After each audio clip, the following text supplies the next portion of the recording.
Time for the international papers now. Elena's with us here on set. We've been covering that march joined by thousands of women in Cairo yesterday in response to some of those brutal attacks. How have the papers covered that? Girls of Egypt are a red line. That's what it says on stickers across women's faces in pictures in the newspaper Al Masri Al Yum.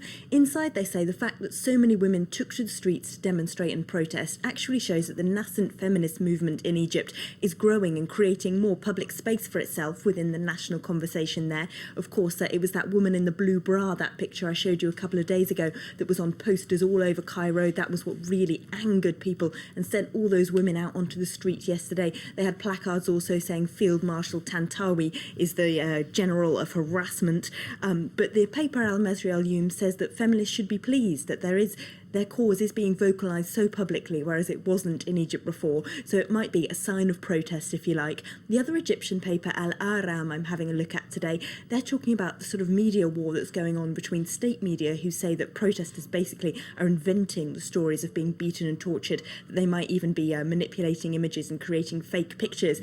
And the people who've suffered this themselves, who gave a big press conference yesterday in Cairo, they report with really horrendous stories to tell involving being tortured with electric cattle prods and really violent beatings that resulted in hospital treatment. So there's still a big war going on there for the public opinion, really, to win over ordinary Egyptians. So how's the fresh crackdown being reported then? Well, the New York Times reports in its own editorial that they actually call on Barack Obama to cancel the $2 billion of aid that the US gives Egypt every year, 2/3 of which goes to the military. That's a huge amount of money, but the NYT says it should be cancelled unless the generals stop attacking their own population. There's an interesting piece, though, in the influential American magazine Foreign Policy that will upset a lot of people, because they say the protesters are themselves as much to blame for the chaos that Egypt is in as the generals. They argue that people from all sides of Egyptian society, protesters, Islamists, liberals, the generals, have all played a part in creating what the writer calls a squalid political culture and the normalisation of violence. And he also says that protesters have assaulted women just as much as the army have, which is a pretty controversial thing to assert. Oh, Elena's also looking at Iraq after an arrest warrant was issued for the vice president there, Tariq al-Hashimi. Yeah, The Guardian is having a look at this in today's paper. They say, really, that the US should have seen this coming. They say Nouri al-Maliki, the Shiite Prime Minister, has been making some worrying signs recently as he arrested a number of senior Sunni politicians. Now, of course, he's issued an arrest warrant for al-Hashimi. Now, The Guardian's editorial says that the US have left Iraq to the wolves, saying that al-Maliki is following his worst political instincts by chasing after opponents like this, and that 3 Sunni provinces have already declared themselves unilaterally independent from Baghdad. So at this rate, the country could fragment.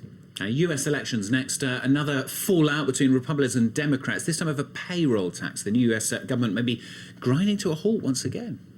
The Huffington Post calls the House Speaker Ebenezer Burner in a piece that they've printed today. That's because his refusal to extend a payroll tax means that lots of Americans might be getting a tax rise for Christmas. That's because he doesn't think there's enough money in the coffers, and so he's refused to allow a vote on it among the House. The Democrats, of course, want to extend this tax rise, but some of the wealthiest people in America, according to another article in the Huffington Post, think that they're being attacked too much by the tax system. The 1% says to the 99%, stop blaming us, according to the Huffington Post today. Now, their journalists say, you might say they have no shame, considering that the American taxpayer paid $4.7 billion to get trillion to get the banks out of the last 2008 crisis, and now bankers are complaining they're being targeted too much. So some people who just, according to the Huffington Post, have no shame. And very quickly, an epidemic of metal theft, an unlikely victim in South London.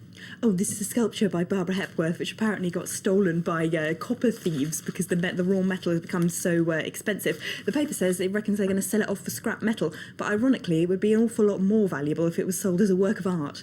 All right, Elena, thanks very much. That's Elena with the international papers here on France 24.